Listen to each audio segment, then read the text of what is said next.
Casting a movie comes with huge pressure. The person in charge has to find exactly the right balance of traits and talent in one place in order to be successful, and a bad performance can ruin everything. On top of all that, the desired actor has to be available, understand the storyteller's vision, and have chemistry with the other performers on set. That's a lot of boxes to check, and while a lot of professionals will have a good sense of who and what the movie needs, some directors prefer to throw curveballs. Here are 10 casting choices that would have never crossed your mind. Enjoy this video and be sure to hit the subscribe button for more awesome Screen Rant content every day of the week. Well, that sounds fine to me. And before we start, can you guess this movie from these emojis? Stay tuned for the answer at the end of our video. Hokey religions and ancient weapons are no match for a good blaster at your side, kid. Al Pacino as Han Solo in Star Wars. When George Lucas set out to make Star Wars, he pissed off the entire universe. The odds were stacked against him from the start.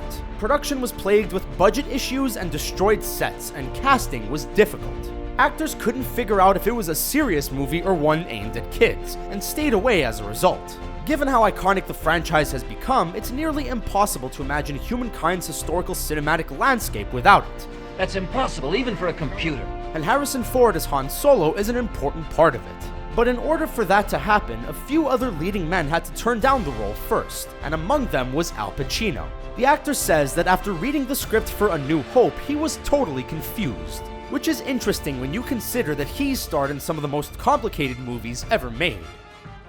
Joaquin Phoenix as the Hulk in the MCU. Joaquin Phoenix's resume is as diverse as it is long, but one blockbusting genre is conspicuously absent. He's not been in a single superhero movie. No. However, somewhere between Edward Norton's departure and Mark Ruffalo's appointment, there were rumors that Phoenix just had to sign on the dotted line to play the next Hulk. The actor has shown extreme versatility, and fans were excited to see what his complex take on the character would look like. But alas, it did not happen, and we're left forever wondering what he'd look like as an angry green behemoth. Christian Bale as Jack Dawson in Titanic. Here's a piece of advice: be nice to your employers, because you never know when they're going to turn around and write a book about you. Penned by one of his ex-staffers, a story about a rivalry between Christian Bale and Leonardo DiCaprio made the rounds a few years back. Oh well, you know. It alleges that the bad blood stems from DiCaprio's ability to swoop in and steal parts right out from under Bale's nose. He's kinda like the guy everyone pretends to hate, but who is somehow still invited to parties. Apparently, the rift has been growing since the 90s, and when Bale thought he'd landed the role of Jack in Titanic, he wasn't just wrong, he was spectacularly wrong. Nicolas Cage as Aragorn in the Lord of the Rings trilogy. These days, Nicolas Cage is the man of a million memes. But before his hair turned into a bird, the actor was being considered for a role in one of the most unendingly successful franchises of all time, The Lord of the Rings. Cage has spoken about almost playing Aragorn, but not being able to commit to traveling for a grueling 3-year shoot. That's not the only big role that got away either. He was cast as Superman in a movie that was never made. It's a good thing the actor doesn't believe in regrets, because if he did, he might actually have a couple. John Krasinski as Captain America in the MCU. Before we start, let's get one thing clear. We love Chris Evans. Wow, this is awesome.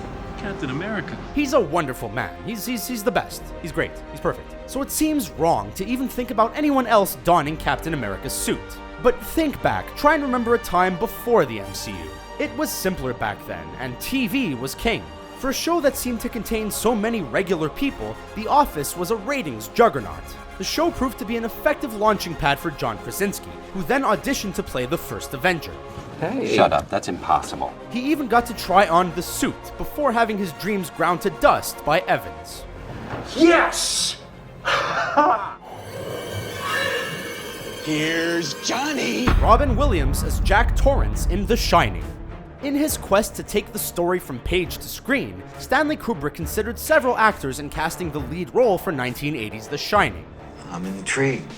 The character of Jack Torrance needed to have a certain energy, but not be too energetic, and he'd recently heard of this guy named Robin Williams. After seeing some of Williams' performances on episodes of Mork and Mindy, the director decided against casting the exuberant comedian.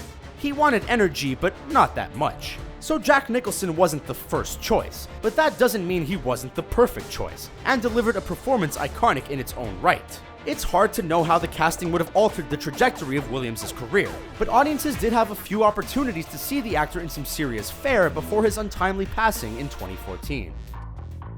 Jack Black as the Green Lantern in Green Lantern. Imagine, if you will, a world in which 2011's Green Lantern wasn't funny by accident, like Daredevil, but funny on purpose, like Deadpool. I can go all day, Dopinder. The point is, it's bad. It's bad. Now imagine Jack Black as the leading man. The vision you're having right now was almost a reality. Black was attached to an earlier version of a Green Lantern script, written by comedy legend and SNL alumni Robert Smigel. The actor argued that the studio was hesitant to mess with the zillion-dollar formula they used to create superhero movies, and the project was thrown in the trash in favor of a more serious approach.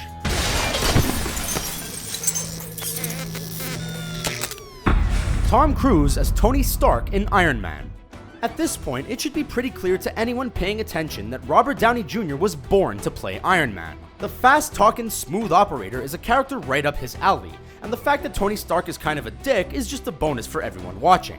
So obviously the big screen adaptation of the character was written for RDJ, right? No, wrong. For years, Tom Cruise was attached to the project in its early development, but wasn't feeling it after he saw the character evolving. Cruise gave a somewhat recent interview in which he explained that as an actor, he prefers to make a different kind of movie. Nicole Kidman and Johnny Depp in Mr. and Mrs. Smith. Because of the dramatic rumors swirling around during the time of filming, it's impossible to picture Mr. and Mrs. Smith being played by anyone other than Brad Pitt and Angelina Jolie. It was the beginning of Brangelina. That might not seem like a big deal now, but back in the day it was headline news, and it almost didn't happen. Pitt had been loosely attached to the project for a while, but Jolie only stepped into the role after Nicole Kidman dropped it. Johnny Depp was in talks with production as well, but decided that he didn't have the time. Considering Depp starred in 13 movies between 2000 and 2005, we're inclined to agree. The Rock as Willy Wonka in Charlie and the Chocolate Factory. Willy Wonka can be an intimidating dude. You bumped into the ceiling, which now has to be washed and sterilized, so you get nothing. You lose. Good day, sir. Being a candy baron is tough work, so anyone looking to get into the business better be built like a brick house. Dwayne "The Rock" Johnson knows this, and according to his IMDb page, Tim Burton did as well. The director had his eye on the people's champion to play Willy Wonka in the 2005 reimagining of Charlie and the Chocolate Factory. Except that if you want to take a role away from Johnny Depp, you're gonna have to pry it from his cold, dead hands. And while the reviews about his performance are split, it's just weird. There's no denying that he was the safe bet. It would be kind of awesome to see one of those surly Oompa Loompas on the receiving end of a people's elbow, but not all movies can be perfect. What do you think of our picks? And the answer to the movie emoji is... Did you get the right answer? Let us know in the comments below. While you're there, you can even sign up to be notified about new posts. Have a look, and thanks for watching.